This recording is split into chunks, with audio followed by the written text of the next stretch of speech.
Um, so I'm originally from a beautiful town of Jerusalem in Israel.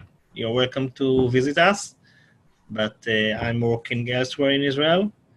And during my career, I did dozens of usability testing, and I think this is an essential part for startups.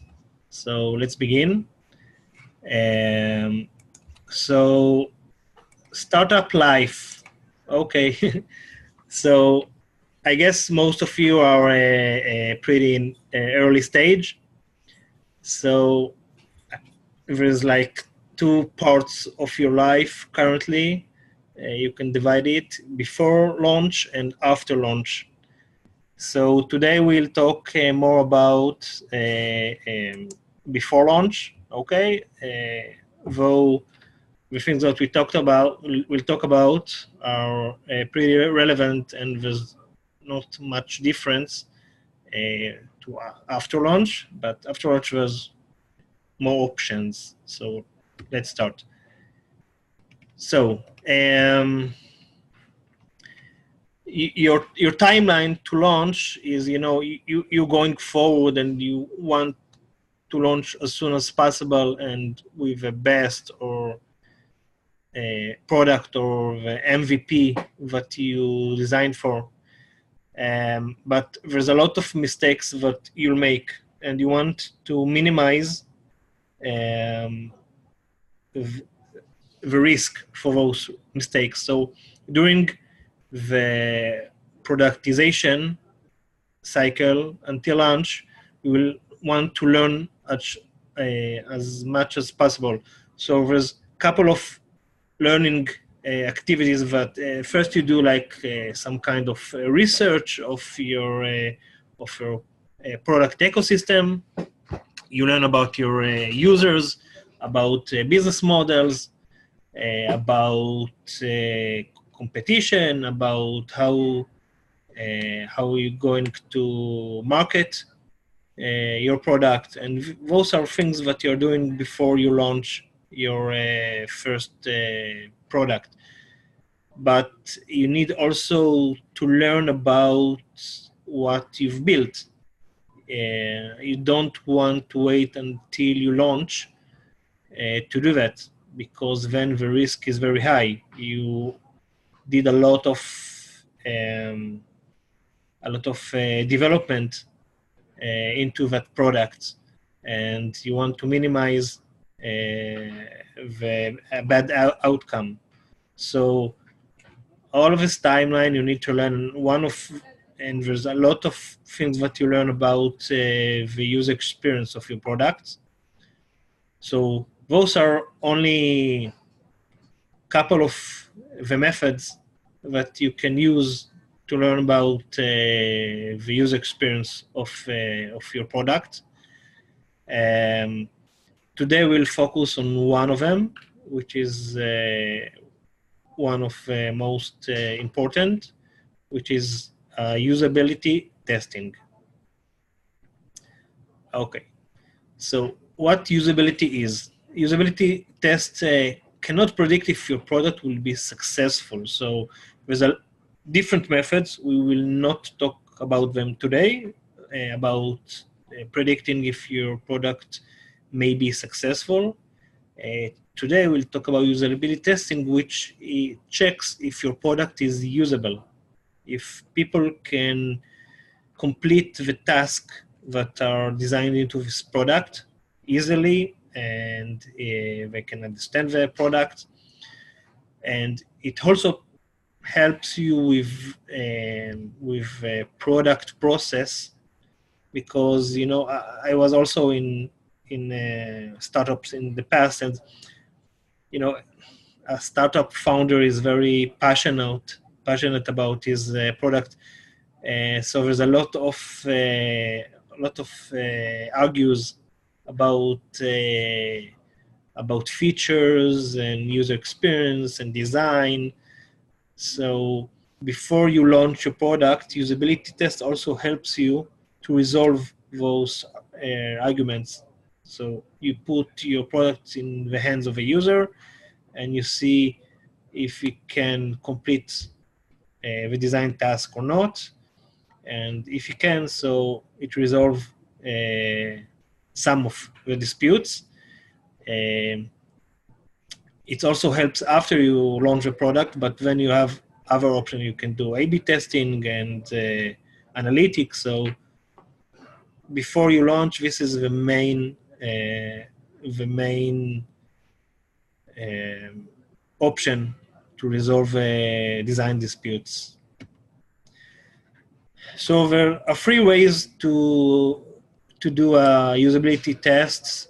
You can do it yourself, which is what I most recommend. And today we'll focus on do-it-yourself tests. And you don't need to be a user experience researcher to do that. Everyone can do that. And we'll talk about it. You can come to us or to companies like us who are vendors for web development or user experience design and research. But for most of the startups, this is in early stage, this is costly. And third option, you can do a remote test. There's like a couple of applications that you can upload mock-ups or live products and have people test your product on this platform. I'll show you one example. This is user testing. Myself and some of my clients use it in the past. A gift that I want to buy for someone and try to find that gift on this site. This first thing I think I would look for is a camera for my wife. So look over here over electronics, and what I'm looking for is one of those little small pocket cameras. And you can there we see go. On the right side. And I like the Canon brand. We receive a recording so I hope of his test. there's a way for me to search by. Hey, looky there. Notes, search by brand. I can click on Canon. So now what I expect is to go to find this is Canon cameras. Very good option that I recommend. Okay, this wasn't what I was expecting. Wonder if I. Okay, well, what I'm trying to do is to click on this camera to see if that, because that's the kind of camera that I'm looking for. So now, okay, here we go. These are links, but honestly, that text is so small that I cannot read it. So I'm putting my glasses. And you can also do it fast. There we go. Point shoot cameras. So you can review a session very fast. That's the camera I was looking for. The first thing I noticed about this page is that Sorry, the volume of the recording is very loud. It was hard to hear you speaking behind it. Okay. So you can review those recordings at high speed playback, and you can add notes. So this is a very recommended method, but today we'll talk more about do-it-yourself option. So let's go back to the presentation. Okay. Okay. So first question is, how do you recruit users? How do you find and recruit them to go in your research sessions? So first, how many users do you need for a test? So usability test is most of the time is qualitative and not quantitative research, and the magic number is about 5 or 6. And from a lot of research in the past, we saw that this axis shows the number of problems that participants found in a session, and this axis shows the number of participants. So as you go to a bigger number of participants, you get more and more problems in your UX found by the participants. But you see that after like 5 or 6, participants, it's like going into plateau. So the more people you test, you gain less value from them. So the magic number is about 5, and when you're doing those sessions, you see new issues that pops out from those users, but after 5 or 4 users, it's turned to be the same issues that comes, and it's very minimal number of new ones. So my tip for you is do small test 3, 4, 5 users each time, but do a lot of tests. With every time you change or major change in your UX, in your product, do a small change, a small user testing sessions. It's much better than doing like a huge one and bringing like 20 people and spending 2 weeks on that. Do smaller and more frequent tests. So where do you find participants? So this is a good question. It also depends about what kind of product you're doing. So one option is do it online. You can post a request for participants on social networks. A lot of time, your friends and family can repost it, and people are most of the time are eager to do those kind of tests. You can also publish on classified ads. I'll show you an example maybe later that people do put classified ads on online billboard, like in the US you have Craigslist. In Australia you have something else, I'm sure. So this is effective. Online forums and groups. If you're looking for a certain type of participants, which have a specific interest, maybe football fans or something like that. So you can go into dedicated forums, and then probably you'll find relevant people. This is very effective, especially in Facebook age. And also maybe you'll have email list. As a startup, you start collecting email list of people who are interested in your startup. So use those lists and mail them an offer to participant in those tests. And also you can pretty much go outside. In my previous company, we worked next to a supermarket. So every time that we need some generic participants, we just went outside and found them on the way to the grocery shopping. Again, if you're doing participants in a specific vertical, so you can go to a dedicated conferences, which is very effective. Relevant location. I've done usability test for people who needs to renew their passport. So we went to the Israeli passport office, and we found the most relevant people there that they came physically to this office, but we offered them to do the same task on a self-service kiosk. So there's a lot of options to find. There's also companies that recruit, but it costs a lot of money. And most of the time, I think that you can do it yourself much better and cheaper. So this is like an ad for usability tests. It's much costly. I think it's maybe because it's San Francisco. So $125 per 1 hour is pretty high, but you see like Zoom, paper service seeking participants for 60 minutes.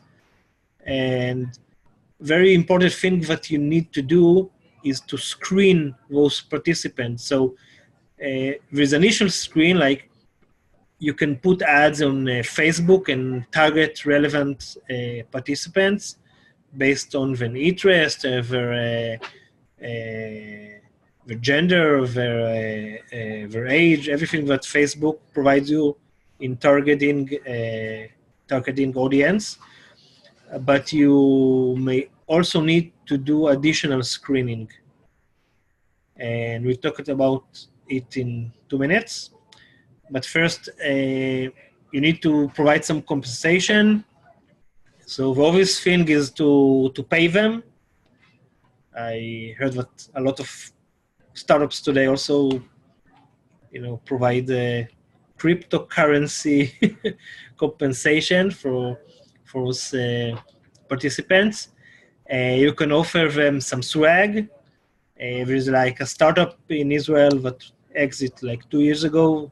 Their offices were in a very in a street with a lot of traffic in the center of Tel Aviv, and they put a sign, come for like 25 minute tests, and you'll get a T-shirt and the hat, or sometimes they also offer like a voucher for like a donut and coffee and things like that.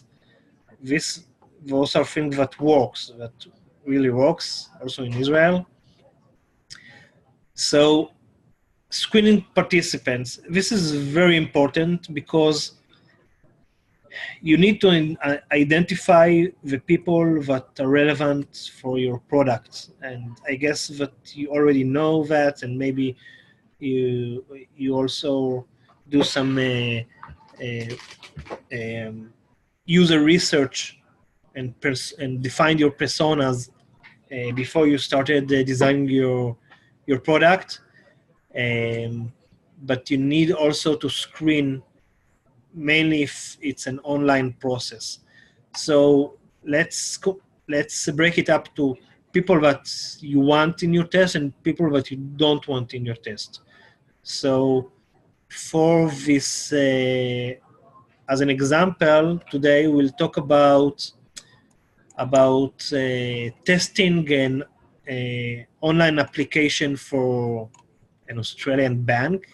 I guess that you know it much better than myself, but only for people that comes from abroad, that would like to immigrate into Australia and want to open a bank account. So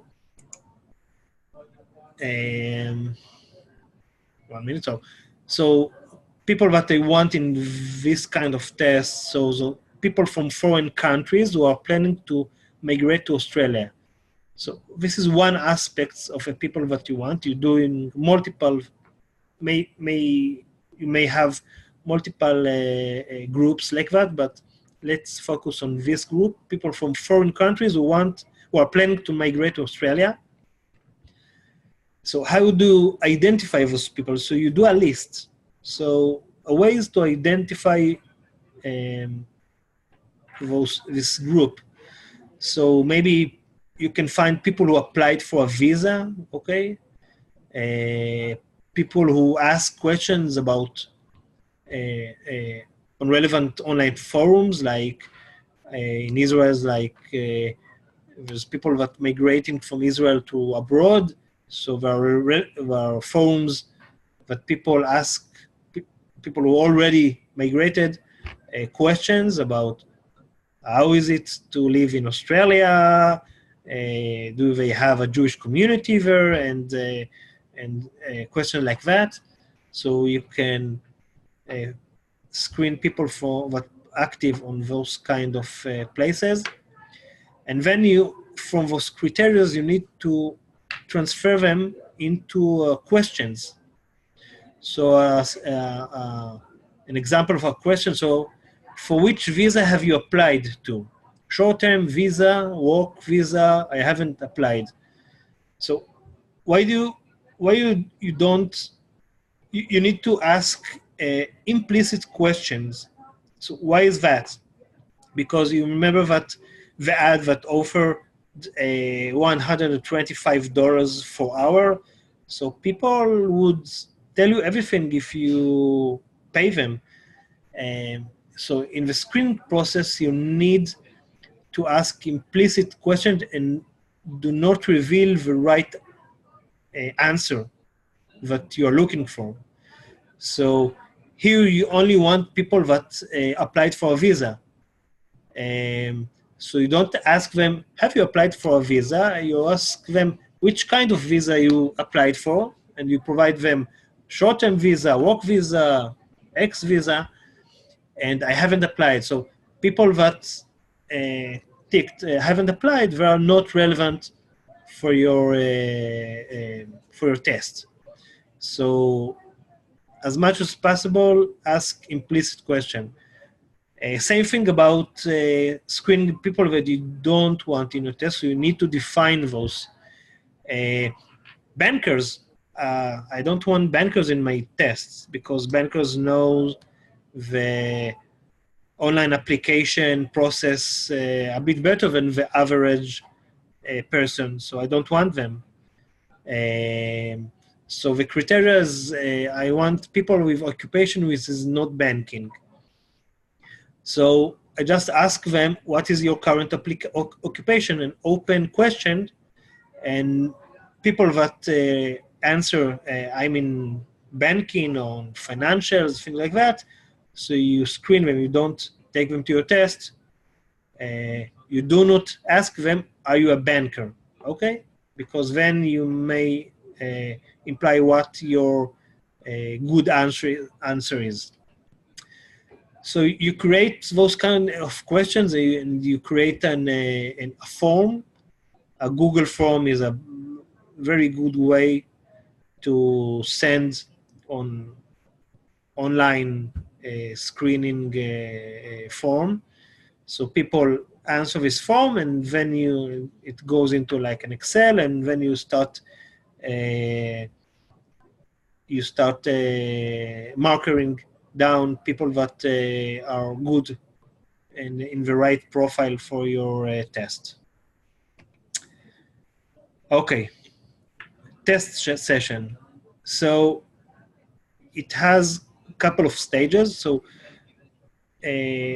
I'll talk deeply how you do a test session.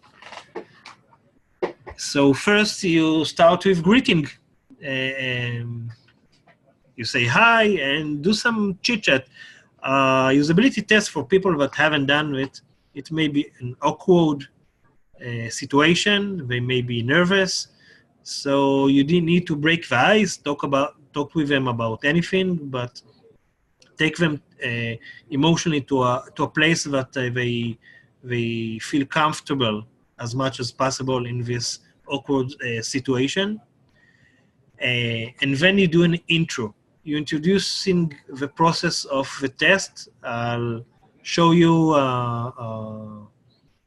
an example of an intro to what we are doing here at NGSoft, and we go over it in 1 minute. Discovery questions. Discovery questions is you are learning about the user, his background, what he's doing in relevant to your product in his life. This is not yet the test. This is a question that helps you to understand who the user is, which is not based on his biography or his ethnography. So questions like we'll go about it later. I'll show you some examples. Okay, task. This is the main part of a session. Task, you provide a couple of tasks for users to complete on your product, and you review you review it as he's doing that. We'll talk it about in 1 minute. And at the end, you are doing a debriefing. You talking about how was the session, and we're going to the test setup. So you have on-premise or online tests. So on-premise, so you put people in a quiet room with very small number of people that reviewing this session. If all of the team wants to see the session live, so you ask them to do it remotely. You can screen the user screen, the computer screen to our office, and then they can review it from distance. And it's not good if 5 people are looking over the shoulder of the participants, make him nervous. So very important to make him feel comfortable, and also you need to record the screen and audio, because you cannot watch or see everything on the live session. So after you record that, and after the session is ended, you go again and see it, maybe on high speed, and then you always see new things that you haven't found before. And also, if people have questions on your team, you can show them the video, and this is a very powerful tool to resolve disputes with stakeholders. Okay, so we talked about, so first thing, after you say hi and greeting, you're going into the intro. So I go over the intro that we are doing. This is very important, so I'll just read it out loud. So thanks for taking the time to help us. Today we'll be showing you a prototype of new experience and asking for your feedback. We call this a usability study. This prototype is a rough mock-up.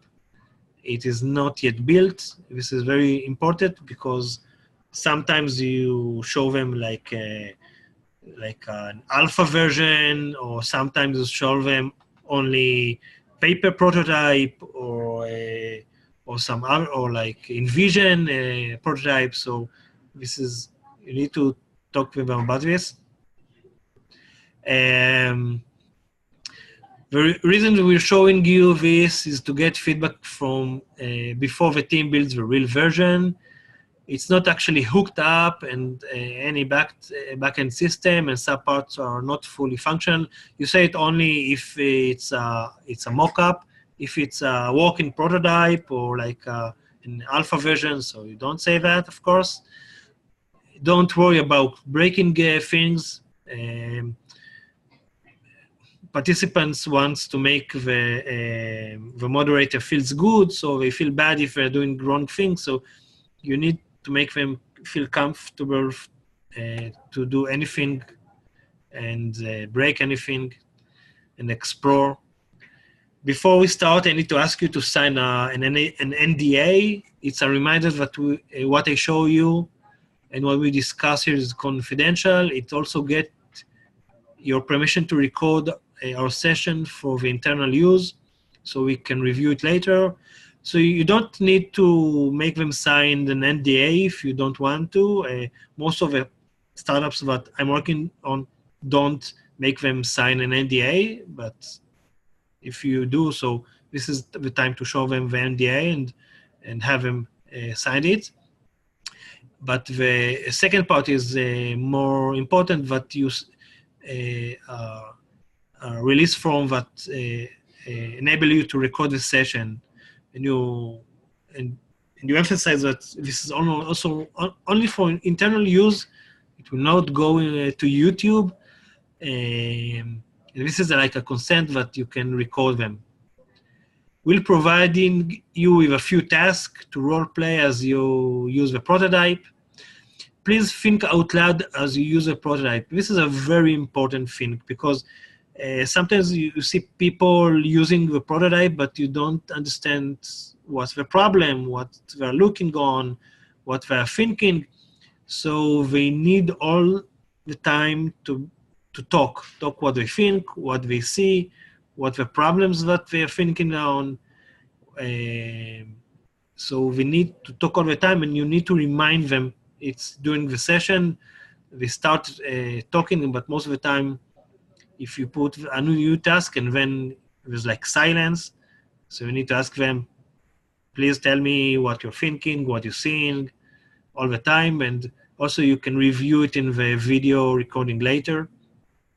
So talk through your thought process, use the prototype as you would at home or another familiar setting. Point out anything you like, okay? This is a very good indication. Sometimes people saw a very cool thing that you worked on and they point it out. This is a very important thing. Definitely point out what you don't like and let us know what's wrong. This is one of the reasons that we're doing this usability test session. Also, let us know if you think of any improvement or missing functionality. Let them talk. You don't need, to code everything that they suggest, but a lot of times test participants have very good ideas.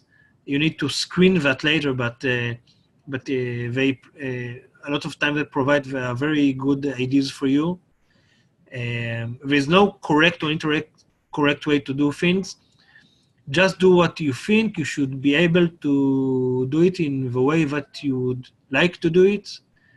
If something works different than what they used to or comfortable for them, this is good. This is valuable feedback. If you ever feel stuck, please let me know and we can talk about it and how you would expect to be able to proceed. If tester design the prototype, also some of the time the prototype you are the ones that design it, but sometimes it's a different team member or it's a third party, designer that did that. So you tell them that I'm just a person conducting the test, so feel free to speak your mind.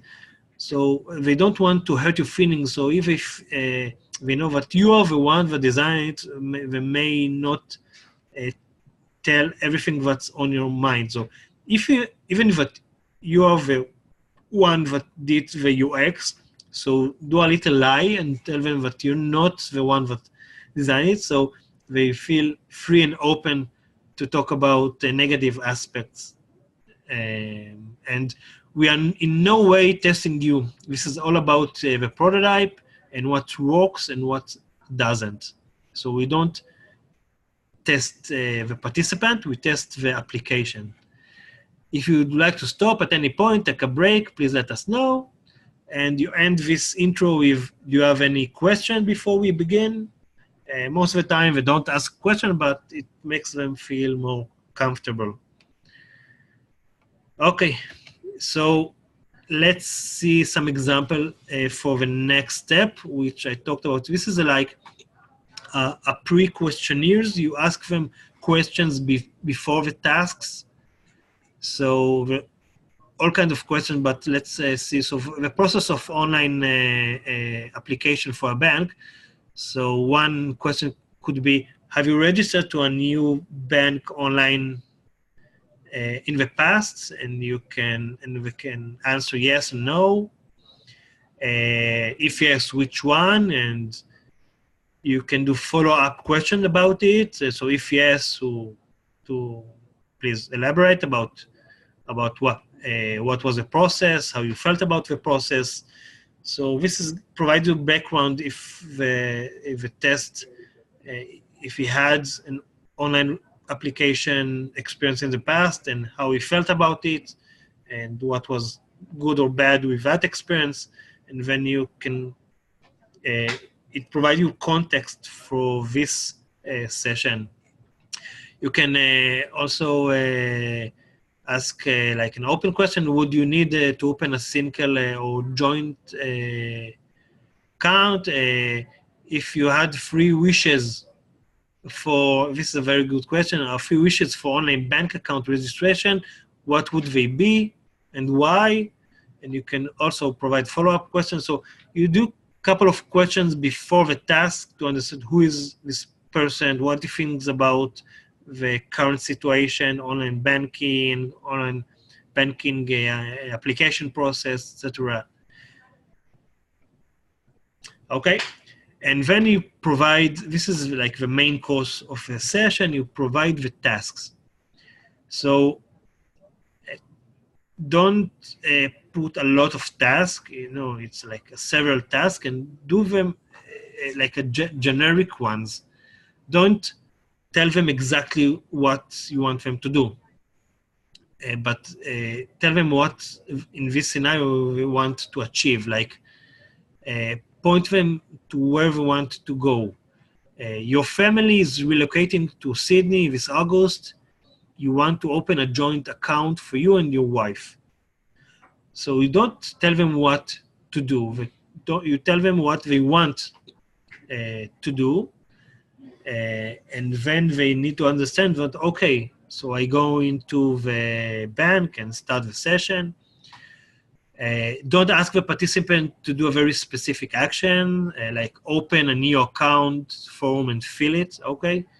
Because then they will not act naturally. They act like they are fulfilling your request, and we don't want them to do, because in real life, no one tells them what to do.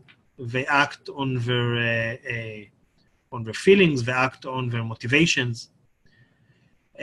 When you're writing the task, so pay attention to vocabulary. Don't use vocabulary from the UI. So if it's like a big button, open new account, so don't tell them you want, or apply to a bank account, don't tell them open a new account. But use other wording like you want to apply to a bank account, things like that, because then they need to think, because naturally people don't think with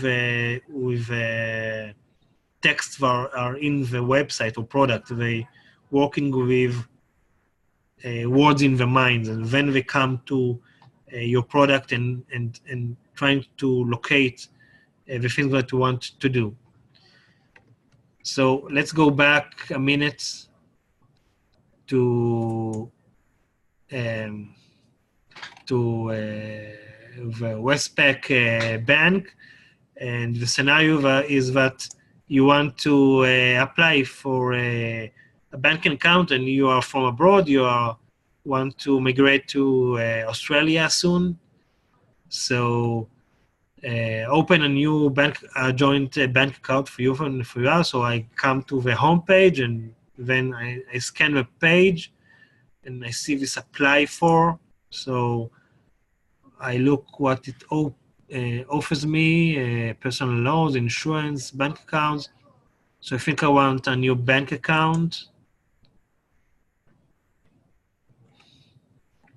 Okay, this is like a bank account application page. Open an everyday account. Okay, so I think this is kind of account that I want. I can open now. So you see on the bottom, need a different account. We have account feature for news to Australia. Oh, so this is what I want. This is like a fake test. I think that in real life, people would not see this link, but for the sake of this presentation, I go into that. So this is the right page, moving to Australia. Okay, open now. Now, why there are 3 buttons? Which one should I click? I don't understand. So I click one of them. I hope it would be Okay. Okay, so this is like for migrants, fast, secure activation. Okay. Are you currently living in Australia? So no, this is, I think, default. No, it's hard to tell. Yes, okay. I coming on August 10th this year. Okay. How do I proceed? Get started. Okay, open an account. So you understand the way it works. I talk loudly about what I see, what I understand. I need to enter this form, and etc. etc. The endpoint of this task is that I get confirmation your application was submitted. Okay, I will not do a real application, but you understand the process. So let's go back. 1 minute. Okay. So some tips about those tasks. Ask follow-up questions. This is like good information that you get from the users after we answer questions or follow-up task. So if we ask a lot of why to understand, so we don't just provide a yes/no answers. If a participant doesn't know how to do something, he asks you, how does this work? So don't tell him, but reply with a question to his question. So how do you think it works or should work? So this also provides valuable input. Okay, so you're a startup and you're doing pitching 24/7. While in test, don't pitch. Don't sell your startup while in test, okay? It makes him uncomfortable and he wants to make you feel comfortable. So understand that this is your product and it's important to you and you don't want to ruin your vision. So it provides only good answers and it tells you how your product is good and nice and works best. So don't do it.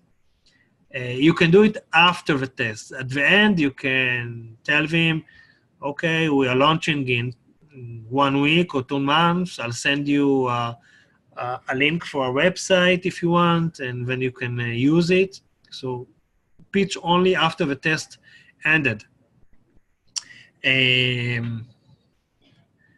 So if you're doing your own design, it's better for someone else to test that, who is not emotionally involved in those designs.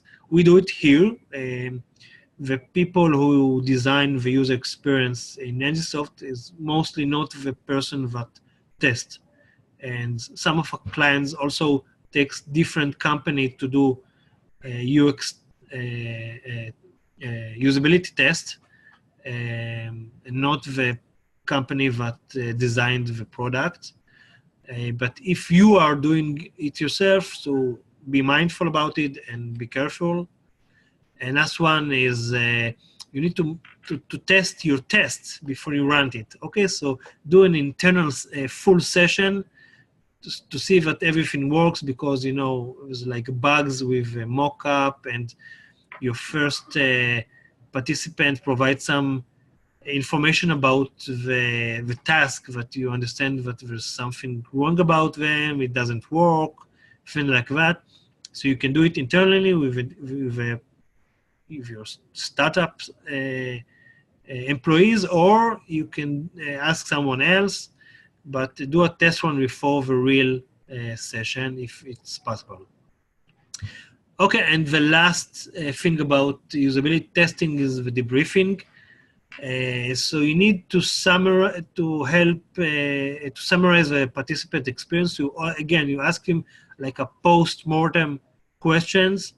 It's important not to lead the participant. What were the pros and cons of this design? It's better than how awesome was this product? How do you feel about it? So don't lead the participants. Ask them Likert scale questions for measuring, like how does this compare with to the bank account application process you've done in the past. 1 much worse, 5 much better. You have a scale of 1 to 5. So it's good as a question, but also it's good for you will do a lot of tests and ask those questions on every test, and then you can Spotify trends that we were also always we were 5, and now we have a new feature and it takes it down to 3. So you can compare different tests if you have the same questions and it's with numbers or scales. A very good question is an implicit question is: would you recommend a friend to apply for an online account with his bank? So again, it's a scale, like 1 stay away or 5 go for it. This is like an implicit question alternative to: do you think this is a good process or you had a good experience? Okay, so findings. So first you need to summarize all those findings. You should put all the answer for the questions into an Excel sheet, and you need to review again the videos and the notes that you taken during the test, and you need to summarize the findings. And based on when you find summarize, you need to prioritize. There's a lot of input coming inside from a test. You can't do it all. You're a startup, you have limited resources. You need to prioritize the most important issues that you want to handle.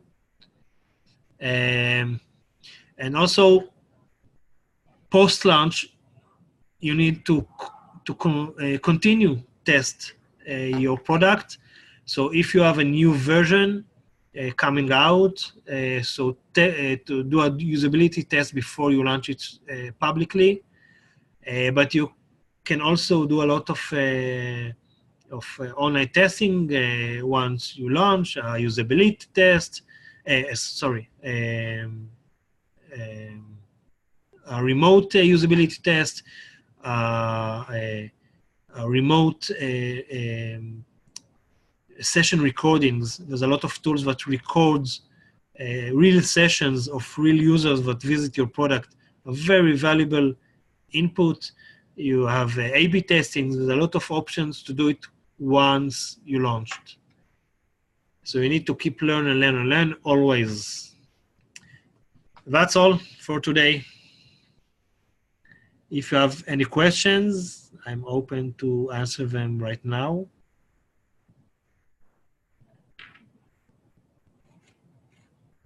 I think there was a question at the very beginning, Erez, with the video, that first video that you played for us of someone going through a website. How was that? The question was, how was that recording being made? I think we couldn't really hear you talking as the video was playing. So just what kind of who made that video? Okay, so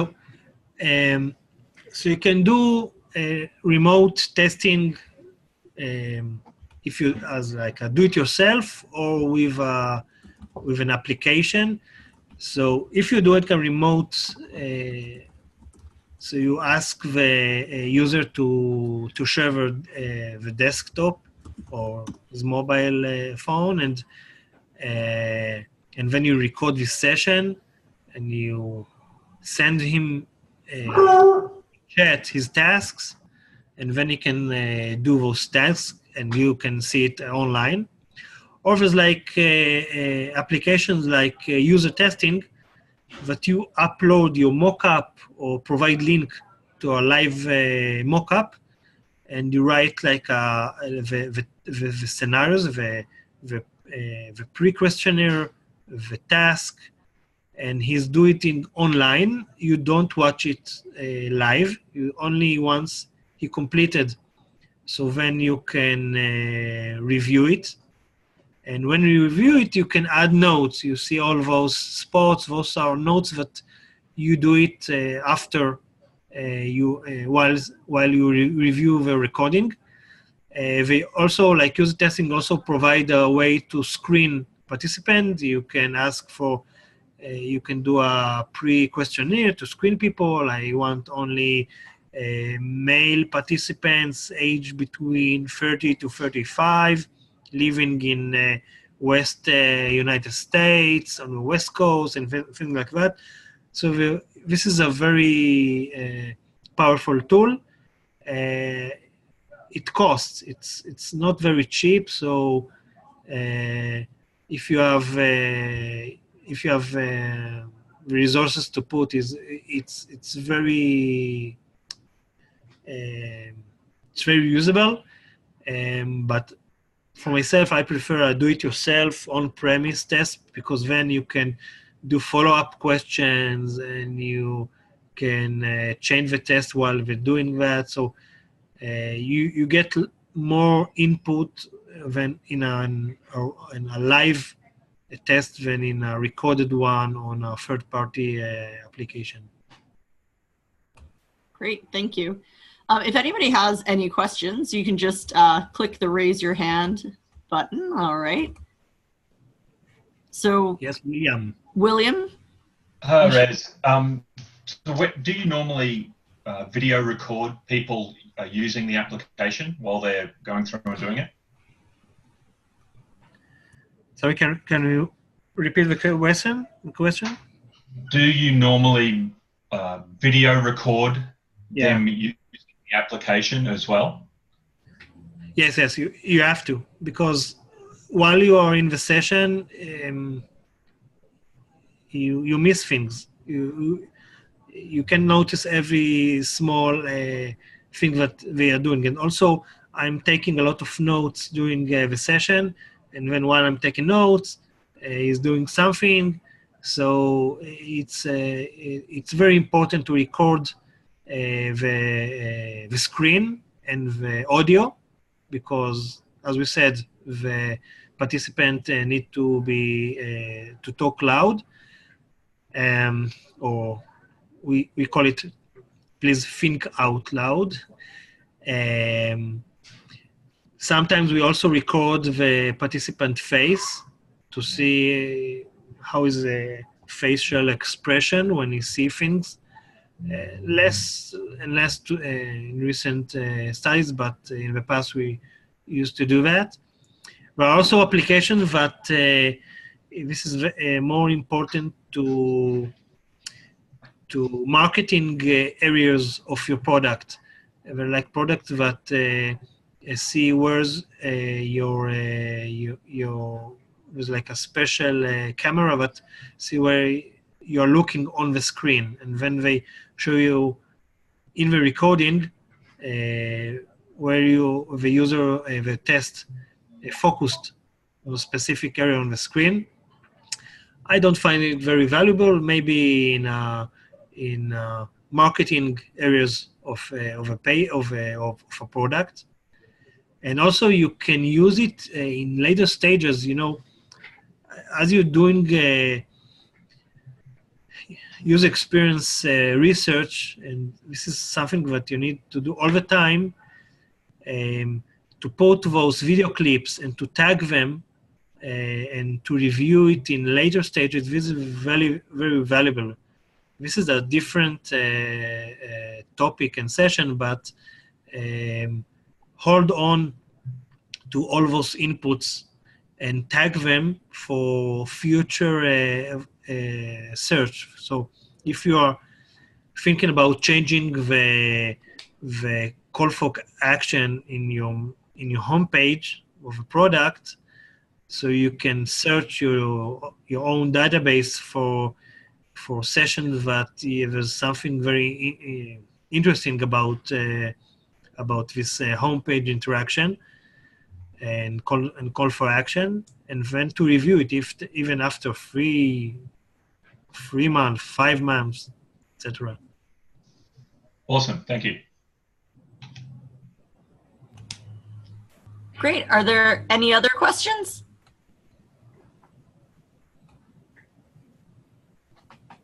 All right. Great. Thank you very much, Erez. It was great to hear from you. Okay, and I'm putting here my my personal and business email and my phone. So if you need some advice or to contact me or some UX service, so you're welcome to talk with me. Great. Thank you so much. Thanks, Erez. Thank you, guys. Okay. Bye-bye. Bye. Bye, Erez. Thank you. Bye-bye.